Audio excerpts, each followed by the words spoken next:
একটা অদক্ষ সরকার দিয়ে দীর্ঘ সময় দেশ চলতে পারে না। দেশ এখন একটা অদক্ষ সরকারের পাল্লায় পড়েছে। প্রফেসর মোহাম্মদ ইউনূসের দায়িত্ব হবে অনতিবিলম্বে তার উপদেষ্টা পরিষদে রদবদল আনা।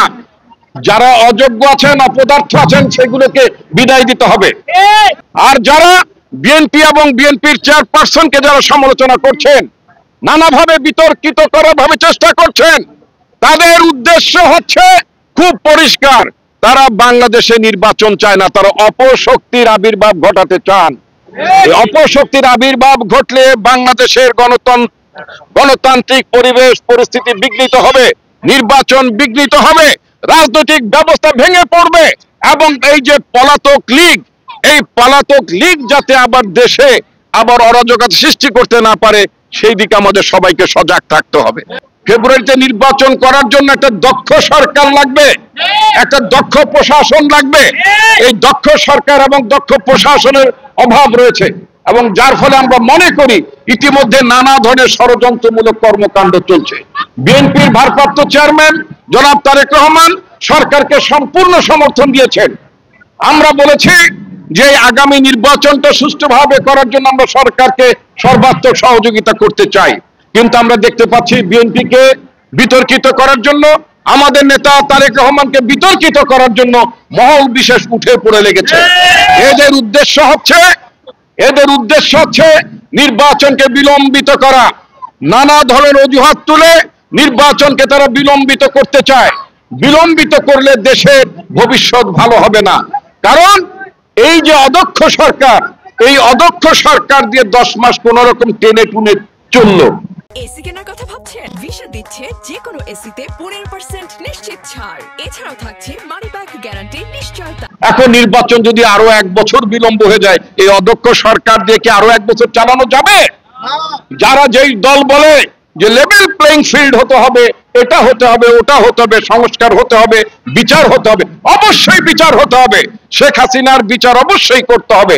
যে সমস্ত পুলিশ অফিসার হত্যাকাণ্ডের জন্য দায়ী ছিল, শেখ হাসিনার নির্দেশে যারা হত্যাকাণ্ড সংগঠিত করেছে, সেই পুলিশ অফিসারদেরকে, প্রশাসনে যারা ছিল, তাদেরকে বিচারের আওতায় আনতে হবে। এটা অত্যন্ত সঠিক দাবি।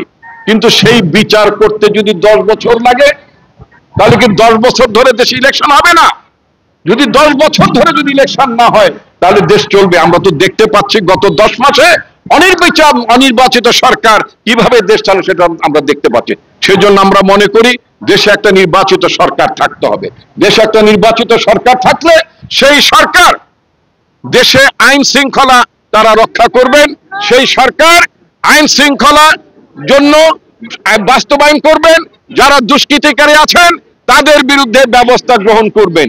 সেজন্য আমরা সরকারকে বলবো যে নির্বাচনের বাকি সময়টা পর্যন্ত একটা দক্ষ সরকার দিয়ে দেশ পরিচালনা করার জন্য অনতি বিলম্বে এই সরকার উচিত হবে উপদেষ্টা পরিষদে দ্রুত পরিবর্তন আনা।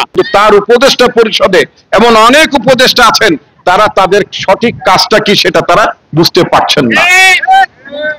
গত কয়েকদিন আগে মাইলস্টোন কলেজে একটা বিমান দুর্ঘটনা ঘটলো, সেখানে আমাদের অনেকগুলো শিশু প্রাণ দিয়েছেন।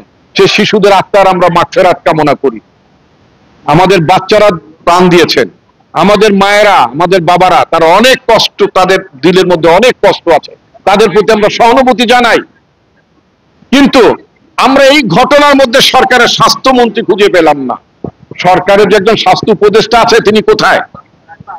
ইউনূস সাহেবের দায়িত্ব হচ্ছে তিনি যাদেরকে উপদেষ্টা বানিয়েছেন, সেই উপদেষ্টাদের কাজগুলো তারা ঠিক মতো করছেন কিনা, তারা ঠিক মতো ডেলিভারি করতে পারছেন কিনা, তাদের দায়িত্ব সেটা দেখা। কিন্তু দুর্ভাগ্যের বিষয়, সরকারের তরফ থেকে এই ধরনের কোনো আওয়াজ নাই। দেশে একটা সরকার যে আছে ঠিক মতো চলছে না। এই অচল জিনিস নিয়ে সরকার কতদিন চলবে?